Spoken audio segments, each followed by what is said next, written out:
This video is sponsored by Status Audio's Between Pro audiophile quality earbuds. Use code ARTV for 10% off your order.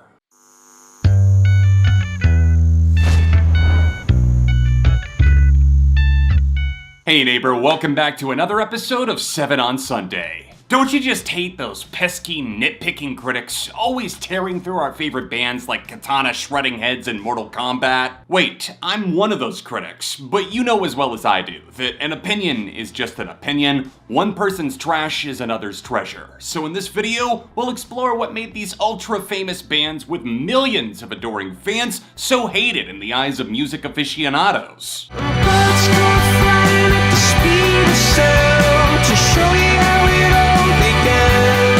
Look for a traditional rock star in the British band Coldplay, and you're not gonna find one. Instead, you're gonna see a down-to-earth group of lifelong friends who seem like some of the kindest faces in the industry. But when the pop rock group exploded in popularity at the turn of the 21st century, critics quickly and consistently laughed at their understated presence, passing off their music as lifeless background noise, or the equivalent of a chick flick. This critical derision clouded their reputation pretty heavily until Viva La Vida or Death and All His Friends silenced a lot of the jokes at their expense. It's a masterpiece of an album, but it's not like they laid a golden egg completely out of nowhere. Their first 3 records showcased their own brand of greatness, and a leap to what they did in 2008 made sense. In retrospect, I think Coldplay would have been treated differently had they debuted in the 2010s, but they didn't, so 2000s culture being 2000s culture said, these guys do ballads and soaring anthems? It sounds pretty lame. Come on boys, let's go listen to some real rock and roll.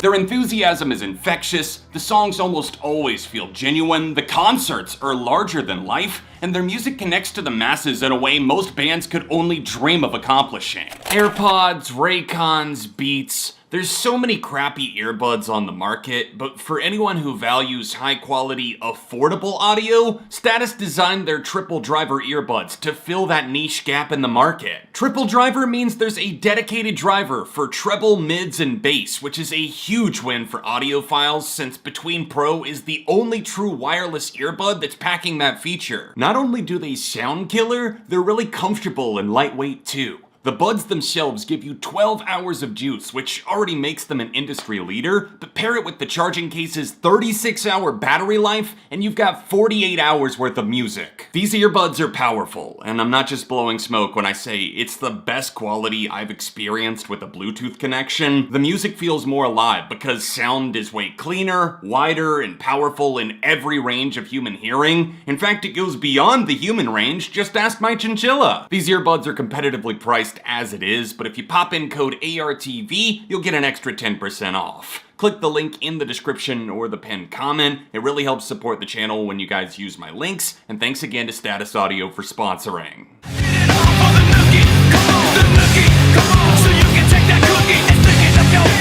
I'll be the first to admit that I've used Limp Bizkit as a punching bag. They're foul-mouthed, braggadocious moshers with a fuck you attitude designed to piss off the critics, and it worked like a damn charm. You might feel like you came out of the womb hating this band because they're so synonymous with being the butt of the butt rock joke, but these nu metal wackos survived the often deserved blowback from critics to somehow become one of the top-selling artists of all time. Fred Durst and the gang took their Carnival of Carnage worldwide, and a huge part of me thinks their success is due to the kids of the late 90s and early 2000s needing something or someone to get behind that wasn't just a mid-tempo solo artist or a squeaky clean boy band on MTV. They rapped, they rocked, they headbanged, and they had Wes Borland absolutely shredding guitar while serving some unforgettable looks. Critics took turns curb stomping them at pretty much every turn in their career, but much like a cockroach, Limp Bizkit would not say die, as they carried on even without Wes for a bit on the 2003 disaster Results May Vary. They're playing chess? The haters are playing Wii Sports, and Limp Bizkit is now a self-aware machine that I actually don't mind as much as I once thought I did, although the enjoyment that I do generally get is from individual songs, definitely not a full album. I was lightning before the thunder. Can you think of a more commercially fueled band than Imagine Dragons? It's hard to argue that they're literally everywhere thanks to their music being licensed for every movie trailer, TV show, or game soundtrack, which gives ID this desperate feeling of capitalism.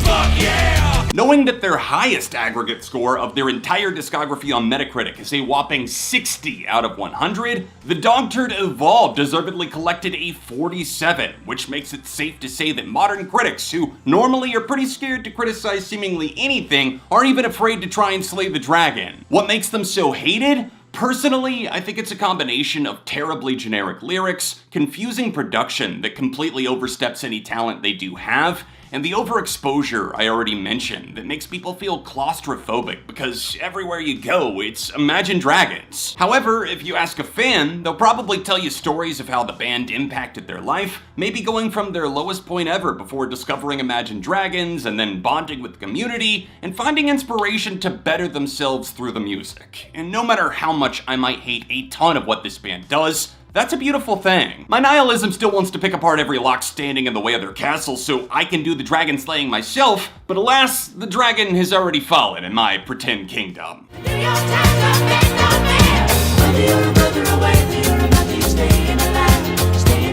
Disco sucks. That's the phrase that stopped an entire movement that was accidentally spearheaded by the Bee Gees, Saturday Night Fever, and the Sweaty Nights of the 1970s. The Australian trio of Maurice, Barry, and Robin Gibb were on top of the world for a few years. Disco burned up every dance floor in the world, their records sold like hotcakes, but then the general public decided enough is enough, we hate disco, let's overthrow the king.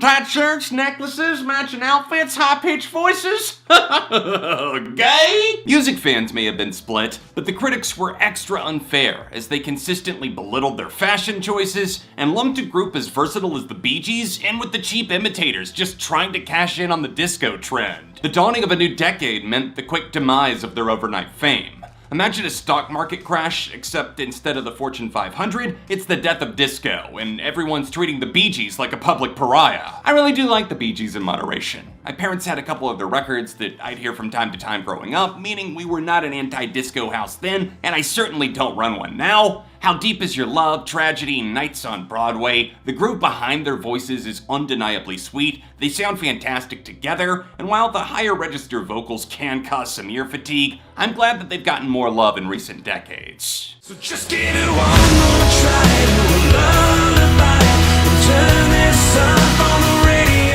A cauldron of cringe empties a room if you so much as breathe their name, but most of the hate the Canadian post-grungers get stems from either the critical consensus that they're the musical equivalent of rotting dog shit, or from having heard a few of the big radio singles and assuming the worst of the band and the people in it. You don't need me to remind you of how hated they were/are. Maybe it's gotten easier to shrug off with time, but coming for Nickelback's head on a silver side platter is the low-hanging fruit every high horse critic can never resist. Nickelback are definitely generic, sounds better when you're drunk, and they have been for decades, yet they still have over 10 million monthly listeners on Spotify alone, so some of y'all are lying. No one's claiming they're a profound, life-changing band. They're a bread-on-toast, plain Jane machine who follow formulas that work to appeal to the general public, with tons of singles for the hard rock fans and loads of ballads for the emotionally inclined listener wanting to cry over spilled milk. They have some absolute bangers in their catalog, the guitar work is more impressive than you remember, everyone in the band gives it their all, they genuinely seem to care about the music they're making and the fans, and I do listen to a mix of their songs when I need to escape this mental prison that I build sometimes, where I feel like I'm only listening to the stuff that other critics praise.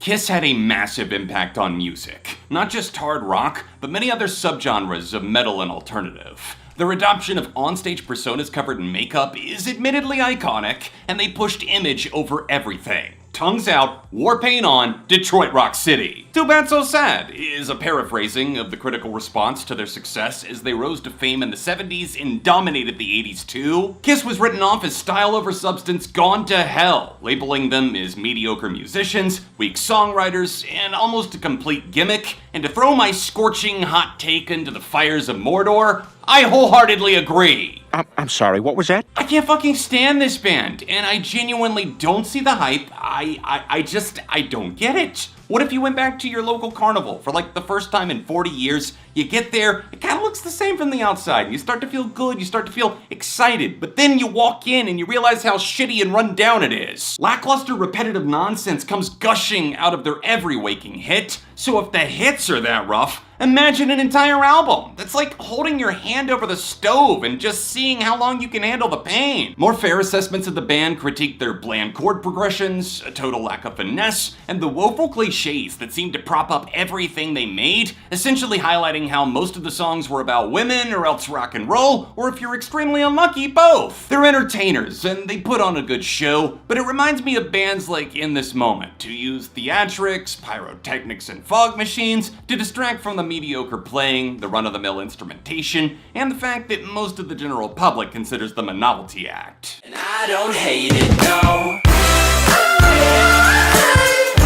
I'm not famous, no. Here's a cursed mental image for ya. Your most hated Disney character shooting artificially colored diarrhea out of their mouth at the speed of light. Got that all locked in up there? Great. Welcome aboard AJR Cruise Lines. We'll be sinking shortly. This is the second trio of brothers on the list, so if we judge this based on the Scott Pilgrim scale of evil exes, the Bee Gees were Matthew Patel, and this is Gideon Graves, the final boss standing in the way of all things holy in music. I'm not alone in my complete and utter hatred for what they do. Neo Theater, The Click, and Living Room are widely considered to be one of the worst or else most irritating albums ever made, which is hard to disagree with given the amount of ear-piercing bells, knobs, and whistles tossed in to make themselves sound like not the other boys. Oh, you're not like the others, alright. Not like the others because most music is designed to be heard, not locked away in a medieval dungeon. Low blows aside, let's try to understand the fans' perspective. Bright colors, slightly edgy image, whimsical cartoonish instrumentation, this tends to attract a younger crowd, and something about the way they vomit words really makes the kids swoon for their relatability factor, along with the theatrical elements that they dial up to 11 as they zoom around the room like a dying balloon. They do tend to have a positive message, which is nice, I guess. For whatever reason, they don't seem to be in it for the wrong reasons despite their total lack of self-awareness, but that's about all I can stomach in terms of praise. Wait just a second, my dentist office is calling. Hello? Yeah, that's me.